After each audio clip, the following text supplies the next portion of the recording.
This is the Phil Taylor Jones Show. We'll welcome you. Today we're going to be talking about, what's going on today. It's another part of Super Tuesday, and folks are going out to the polls and they are casting their votes for their candidates and trying to move their candidate further ahead into the process so that hopefully in November we can move that person into the White House. I'm Phil Taylor Jones, your host, and we're going to be visiting some more aspects of what's going on with this decision 2016. What's at the forefront of most everything that you hear on the news, or should I say the slanted news, is about the violence surrounding Donald Trump. The violence of the things that he says, the violence that occurs at his various rallies, the violence that seems to follow him wherever he goes. He's a violent person. He's a bad man. Or so the news whores would have us believe. But what they don't show, what they don't bring to the public's eye, is the fact that the Donald isn't the only one who has violent tendencies that surround him or that can be attributed to him. Just the other night, and I have to give some kudos and credit to Liz Mason because she sent this over to me. It's talking about John Kasich. Dear, kind little, I want to help America. I want to go back to Washington and do what I did before John Kasich. His second in command, Patrick Brady, had this to say while on a radio program regarding Trump. He says, and I quote, "If you're going to take on Donald Trump, you've got to take him out with a headshot." Unquote. He said this during a radio interview. And then later, when asked about it, he said to Trump's campaign manager, Corey Lewandowski, "Oh, I didn't mean it literally." Okay, you didn't mean it literally. Then why say it? Do you realize the implications, or perchance the ramifications behind a phrase like that? Those kinds of phrases are used in the military.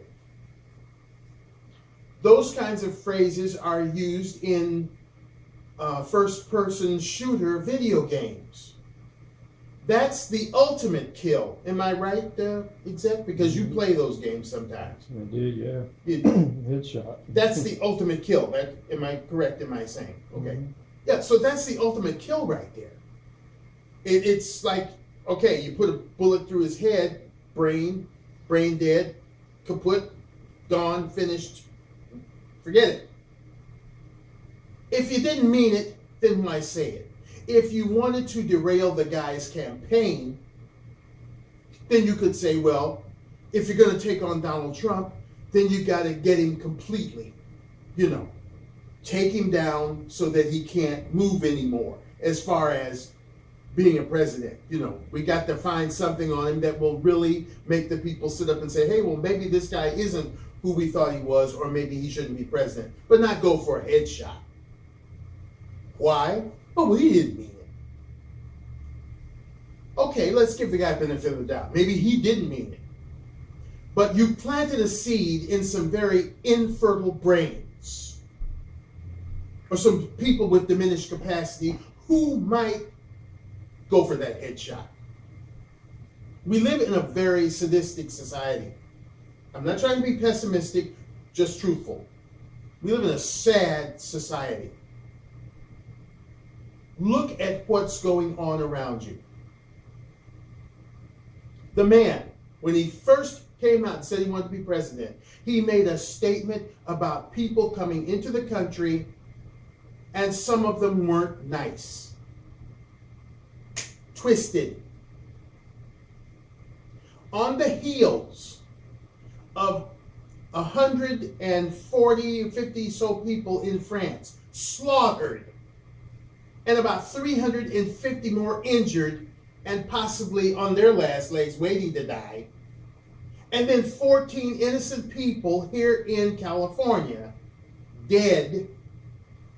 Donald J. Trump makes a statement that maybe we should ban all the Muslims from coming over here until, there's the key word, there's the core word, until, which denotes that the man did not mean permanently.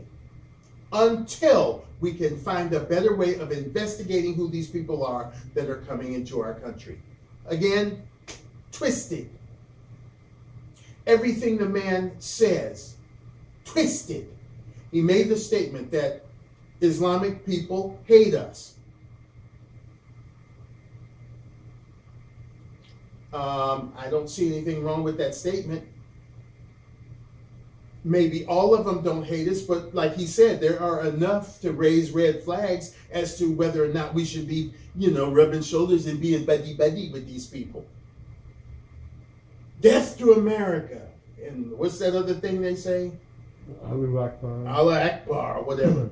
If they come over here, they're offended by everything we do.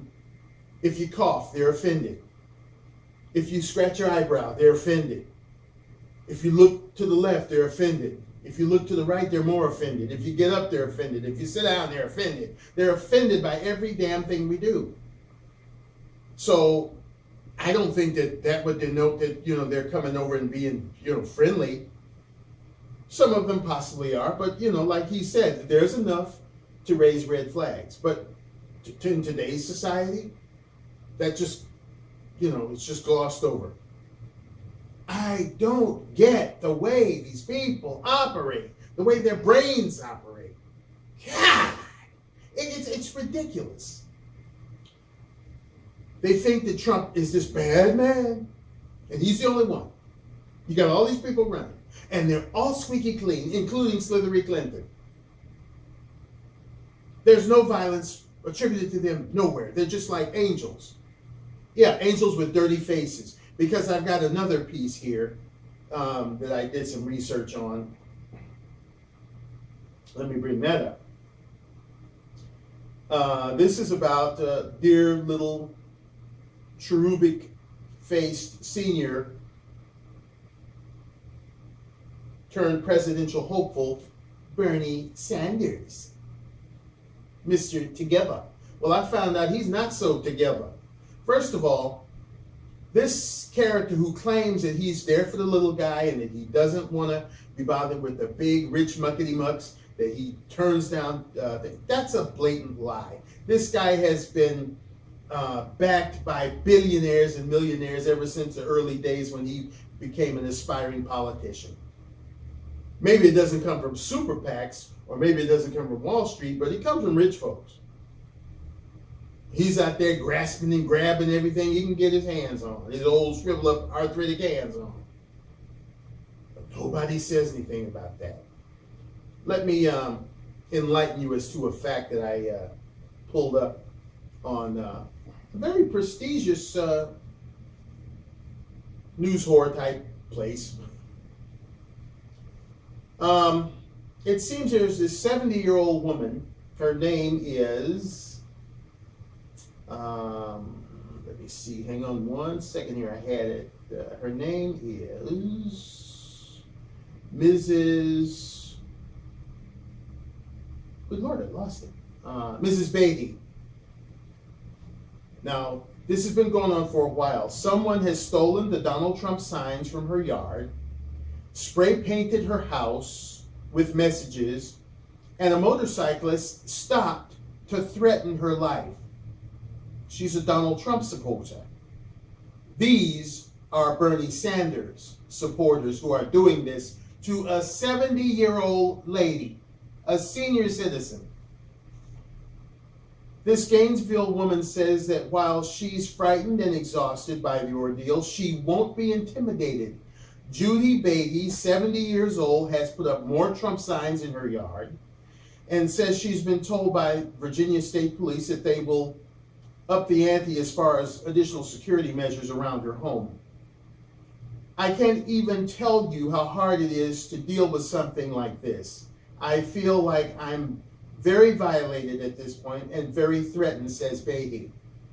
She awoke Wednesday morning to find the Trump signs gone, her neat white house spray painted with the words "Revolution" and "Can you see the new world through tear gas?"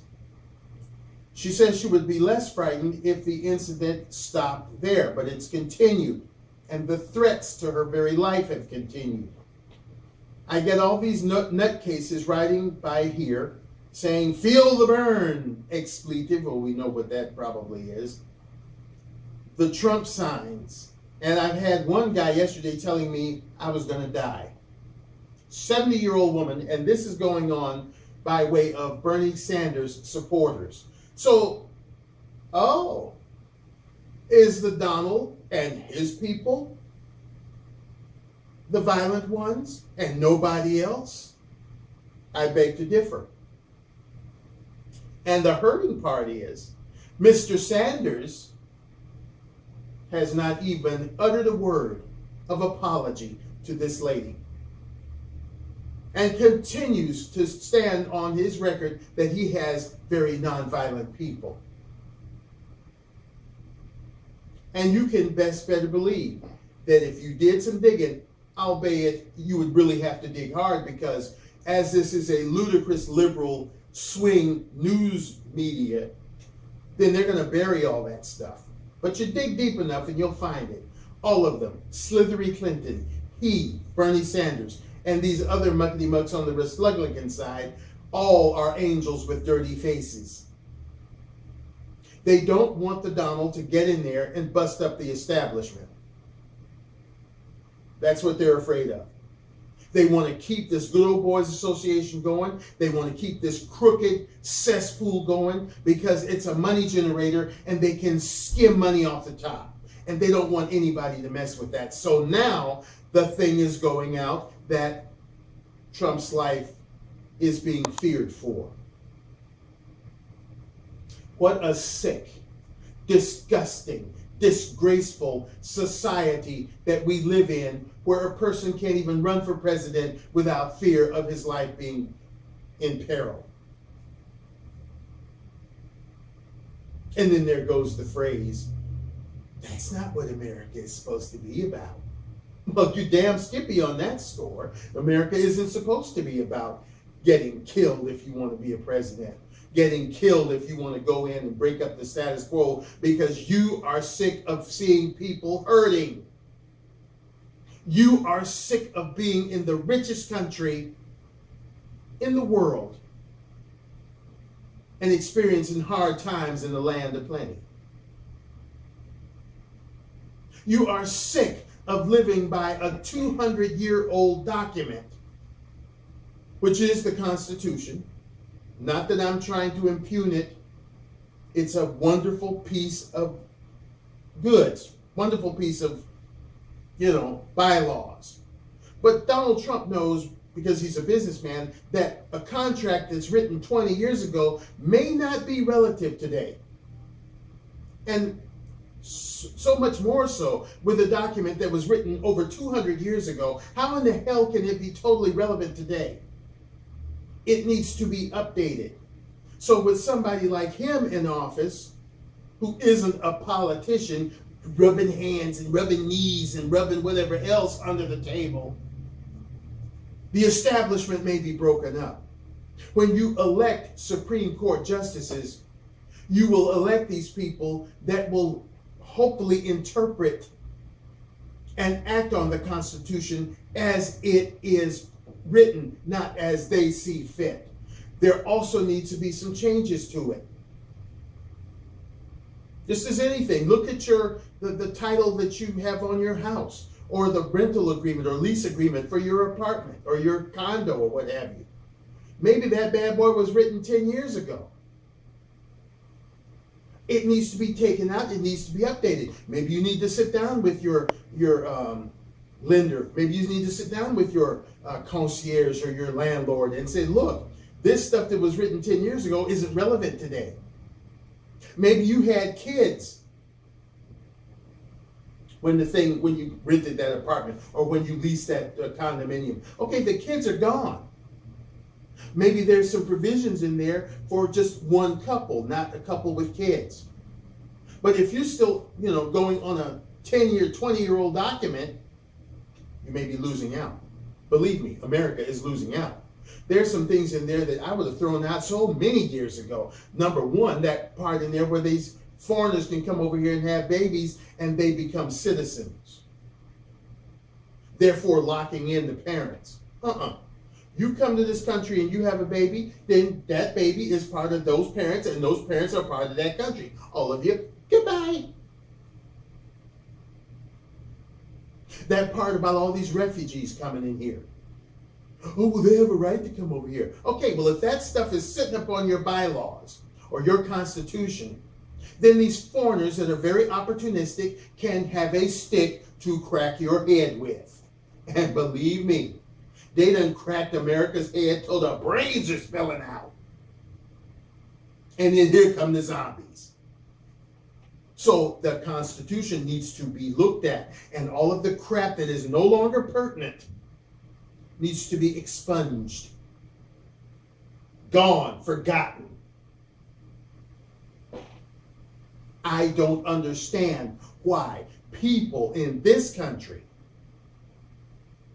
are, one, so foreign washed, two, so ignorant, three, so stubborn, and four, so stupid. Not all Americans, but the vast majority that makes anybody sit up and say, what the hell is going on here? You'll jump for something that is totally ludicrous, but you'll frown at something that could help you out. Take this Flint thing. This Flint water situation has been going on for at least 2 years. Hundreds of thousands, possibly 1 million people poisoned by nasty water. Children, elderly. Poisoned by tainted, lead-filled, mercury-filled, filled water.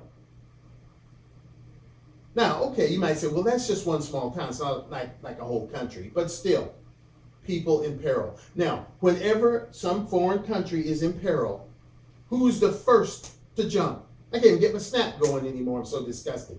Who's the first to jump? Sending aid, sending blankets, sending food, sending water, sending medication, sending people that actually go in there and do the physical labor to help them rebuild. The Army Corps of Engineers. We send everything over there but our drawers to help them.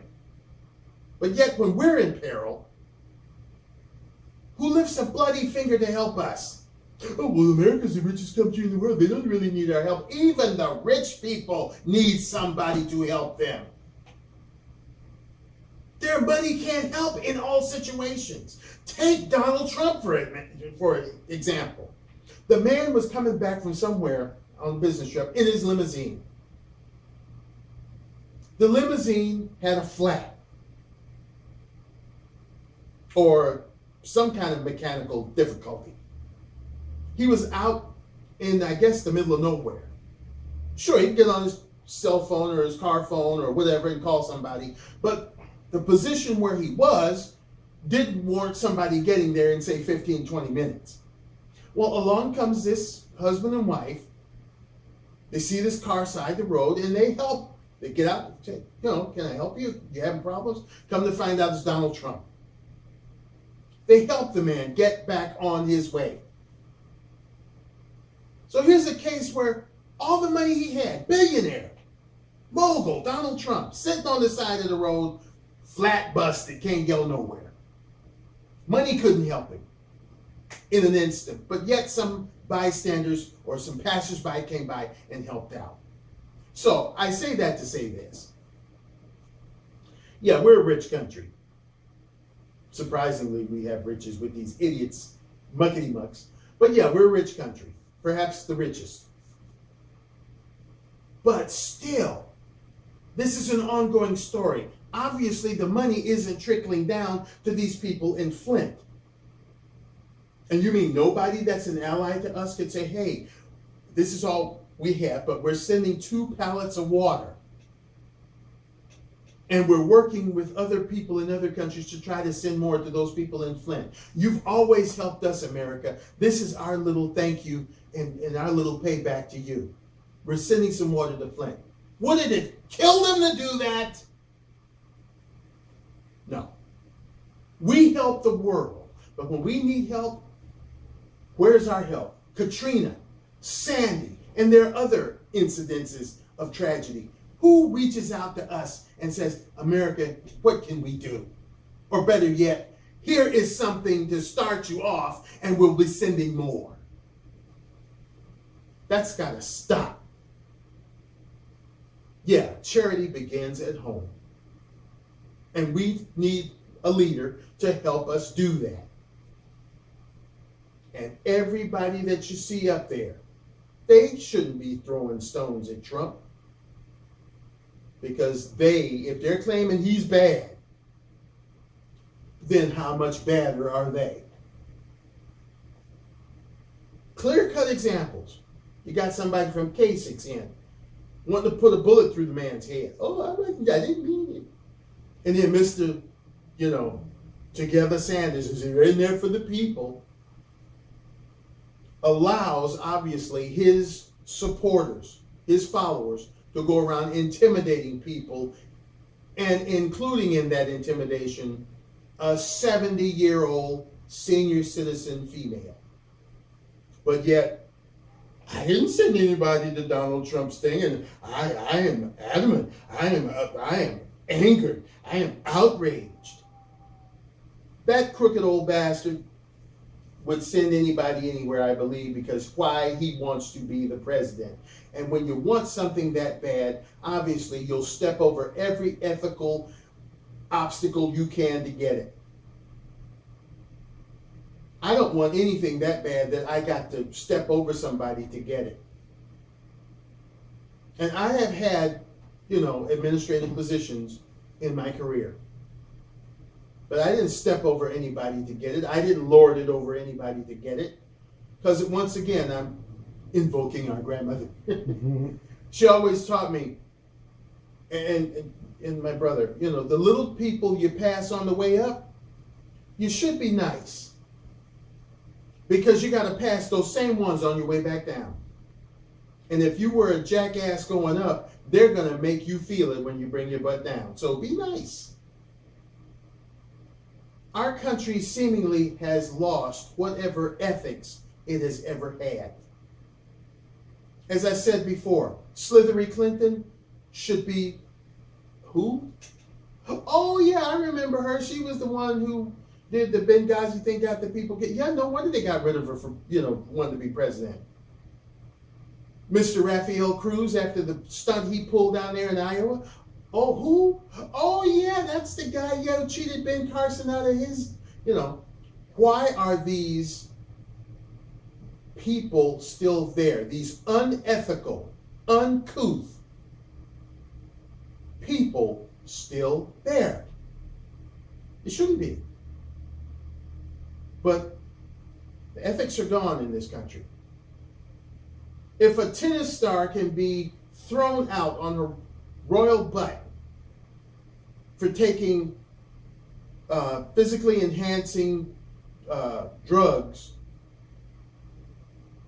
and that's just a game, something for entertainment. Nobody's going to benefit that greatly from tennis except she, her opponent, and maybe the people that are backing her because, if Coca-Cola or Porsche or whoever's, sponsoring her, the more she plays, the more their name gets mentioned, the more money they get. But I'm talking about the general population. How is that going to benefit you and me to see her play tennis? But give us a sore neck from doing this.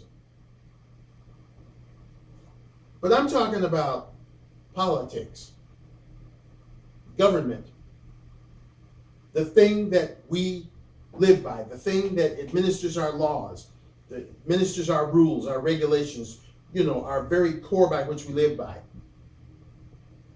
And you keep unethical people in there